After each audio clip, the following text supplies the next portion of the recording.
frontiers of Afghanistan or Iraq, or even, Serbia or Bosnia, without being loaded, because it's just too awful to deal with otherwise. And I think that, I think that the military would like to say that that's not true, and I'm here to tell you that that's total bullshit. Did you serve in the armed forces? Well, yeah, I was in the Navy for. I was on active duty with the Naval Reserves for, around 2 years, and 67 through 69. And the Candlestickmaker is based in part on those experiences. So you were off the coast of Vietnam some of that time? Yes. Yes, I was off the coast of Vietnam. And, the other thing about the Candlestickmaker, though, is that it's deadly serious, of course, but there are also, Mr. Roberts / wackiest ship in the Army kinds of aspects to it, too, because the ship upon which I served was on a solo mission. It was, it's basically they call it a communication ship, but let's face it, it was a spy ship, and it was out on its own in the South China Sea, and there were a lot of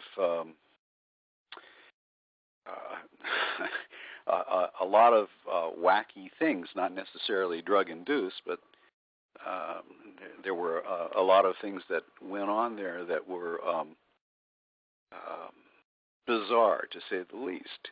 And I record some of them in the Candlestickmaker.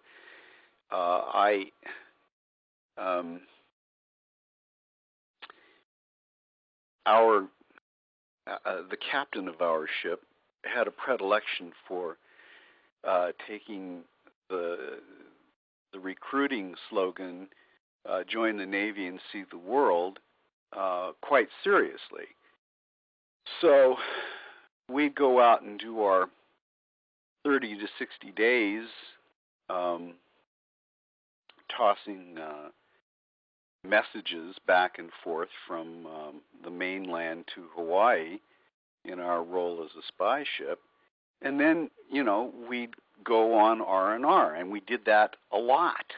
So he took us all over the Far East. I mean, I had an education in the 2 years I was in the Navy that I would never have had I stayed a civilian.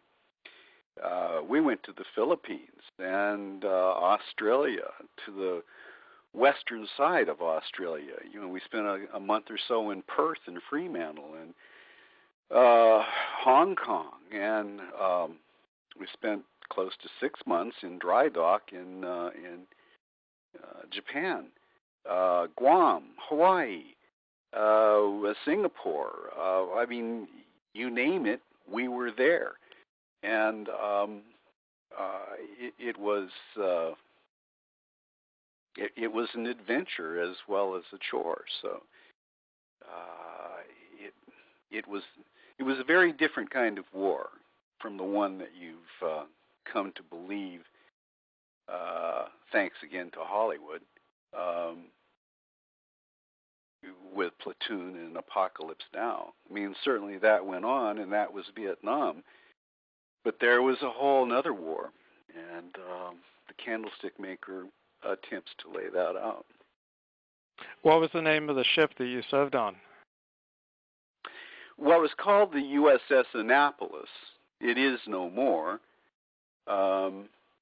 It was decommissioned, probably over 20 years ago now. But it was a converted aircraft carrier with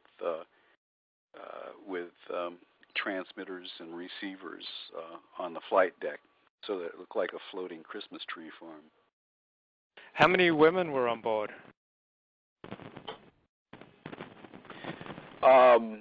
Well, let's see. Let me just do some quick addition. None. Wow, so it was like 3,000 guys and no girls? There you go. Well, that sucks. You ain't just whistling Dixie.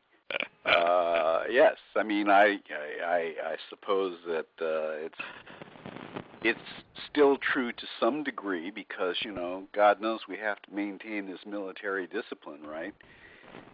So the boys sleep on one side and the girls sleep on the other, I assume, in the modern Navy. But if you don't have any girls at all, I guess there's not a great deal of problem in maintaining that kind of discipline, eh?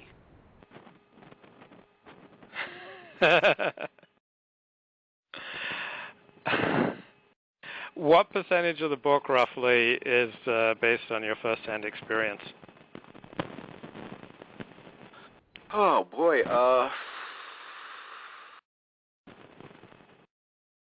I guess I'd say 75%.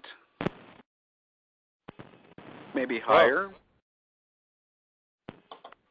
I mean, you know, it's clearly autobiographical. I'm not going to duck the charge. But yeah, I mean, you know, it's not, you know, I didn't make it up on the streets of Modesto the way that George Lucas did Star Wars. Okay. Yeah.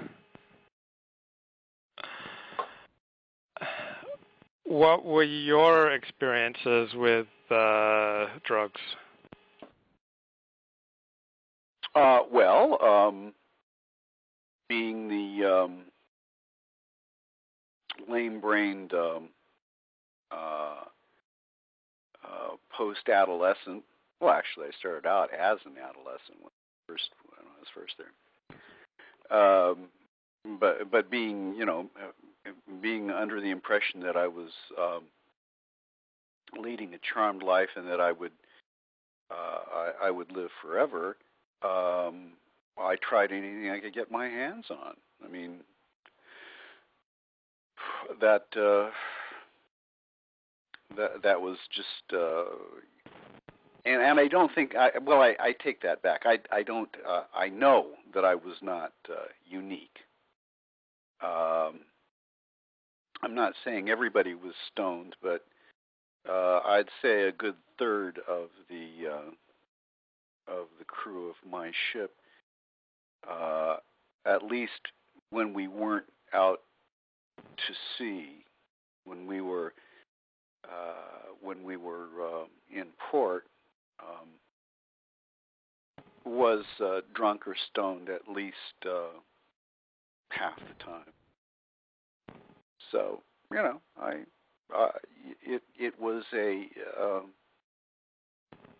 as I say, it was an intoxicated war, and who knows? I mean, there are those who might maintain that that's the reason that it was the first war that the U.S. lost, but I would, I think that there were a lot of other factors involved. I think people were probably equally drunk through much of World War II and Korea. And, you know, you could say that marijuana may have been the primary material difference in the Vietnam conflict, although I'm not sure that's necessarily true.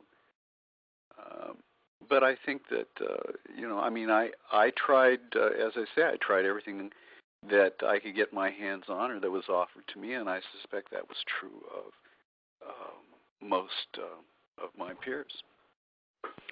Did the Navy experiment on you pharmacologically? I don't think so. And